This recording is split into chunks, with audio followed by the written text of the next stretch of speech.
संजीव कुमार सिंह।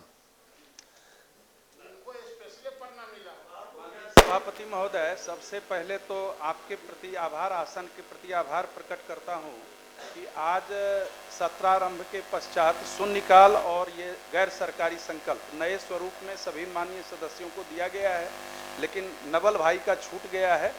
कृपया कल से याद रखा जाएगा, इसके लिए बहुत बहुत आभार महोदय। ये कभी कभी हमारे चैम्बर में भी होता है, तो आके चैम्बर में कर लेंगे हमसे।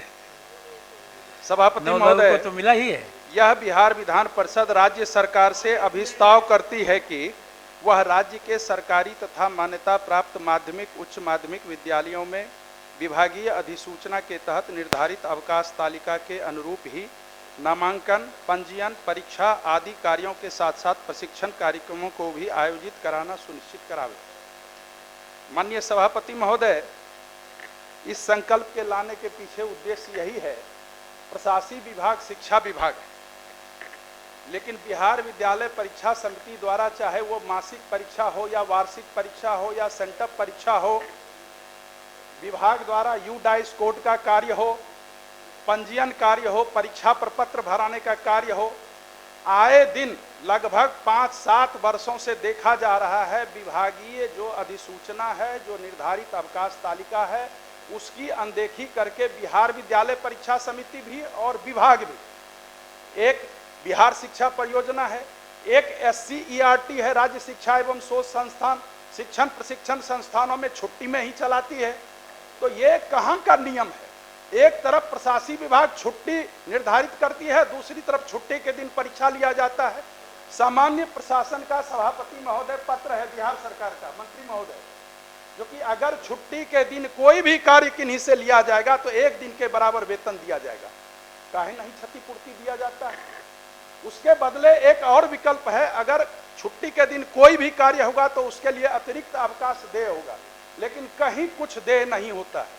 पिछले साल ग्रीष्मावकाश की चोरी कर ली गई। मतलब हम इस शब्द को इसीलिए कह रहे हैं, सभी सदन जान रहे हैं, सदन में भी ये बात उठी थी, ग्रीष्मावकाश में छात्र छात्राओं के लिए अवकाश निर्धारित था और शिक्षकों को ग्रीष्मावकाश में सिर्फ स्कूल में बैठने के लिए कहा गया। तो ये क्या क्या विभाग में हो रहा है। अभी भी मंत्री महोदय को हम धन्यवाद देते हैं, मुख्यमंत्री महोदय को भी धन्यवाद देते हैं, जो कि 10 से 4 बजे का जो समय था, जो दैनिक अवकाश था, जो विद्यालय संचालन का था, उसमें शनिवार को मंत्री महोदय छोड़ दिया गया है। शनिवार को मुख्यमंत्री महोदय ने विधानमंडल में ही कहा था, आपने भी कहा था, शनिवार को सब दिन हाफ डे होता था।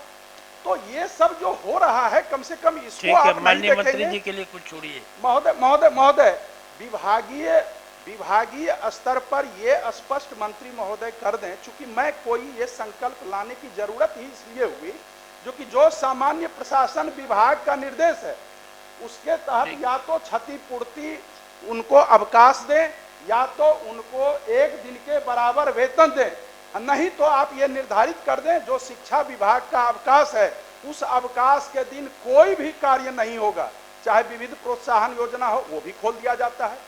छठ के दिन पूजा है, लोग अर्घ देने जाएंगे, उस दिन ऑनलाइन आप नामांकन कीजिए, रजिस्ट्रेशन कीजिए, अब टीचर वहां बैठे रहेंगे, तो छुट्टी क्यों दे? तो मंत्री महोदय इसको संजीदगी से सहानुभूति ठीक है, बोल और शनिवार को हाफ डे को देखा।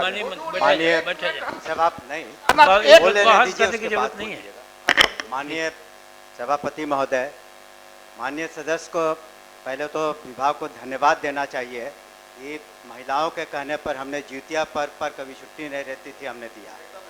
छठ के पर्व पर 1 दिन अतिरिक्त अवकाश दिया क्योंकि महिलाओं की संख्या शिक्षा विभाग में ज़्यादा है, तो इसका भी उनको जिक्र करना चाहिए कि अगर हम लोग संवेदनशील नहीं रहते तो छठ पर अतिरिक्त, जबकि वो सरकारी घोषित नहीं सरकार, लेकिन नहीं।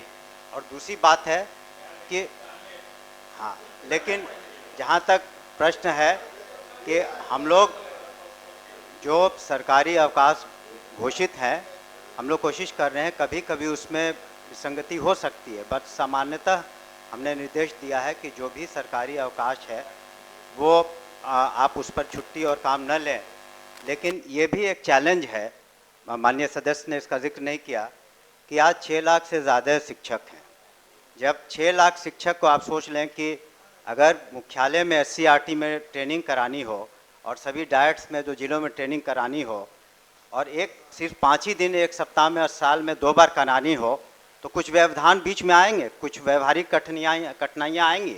हम लोग नहीं चाहते हैं कि अब प्रशिक्षित टीचर जो हैं 6 लाख बच्चों को पढ़ाएं, तो इसमें कभी कभी व्यवहारिक कठिनाइयाँ आती हैं, उसको हम स्वीकार करते हैं। लेकिन सामान्यतः आपने देखा होगा, खुद स्वीकार भी करेंगे कि जहाँ तक शिक्षकों का प्रश्न है, चाहे यूनिवर्सिटीज़ हो चाहे स्कूल्स हों, जो भी शिकायतें थी हम लोगों ने उसको ओपन माइंड से सुना है और निराकरण करने की कोशिश की है।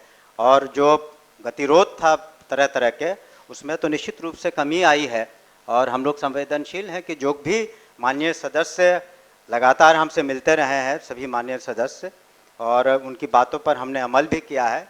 लेकिन कुछ व्यवहारिक कठिनाइयाँ आती हैं प्रशासन में, और इतने बड़े महकमे को 75,000 स्कूल हैं, 6 लाख से ज़्यादा शिक्षक हैं और यूनिवर्सिटीज़ के अलग अपने इश्यूज़ हैं, तो उसमें कुछ एग्ज़ाम कराने में या ट्रेनिंग कराने में कुछ व्यवहारिक कठिनाइयाँ आती हैं। लेकिन जानबूझ करके इस ख्याल से कि किसी शिक्षक को असुविधा हो या कर्मचारी को असुविधा हो, ऐसी बात नहीं है। हम लोग उसका ख्याल रखते हैं और भविष्य में भी रखेंगे। इसलिए माननीय सदस्य से अनुरोध है कि अपना संकल्प वापस लें। महोदय, हम लोग संजीव जी ने तो सिर्फ कहा है कि एक ही आदमी शिक्षा विभाग का जो मालिक है वो शिक्षा विभाग को संचालन करे। कई मालिक बन जाते हैं, कई महावत बन जाते हैं, इसके चलते कठिनाई हो रही है। और महोदय, कुछ तो अव्यवहारिक बात माननीय मंत्री ने कहा, कुछ प्रॉब्लम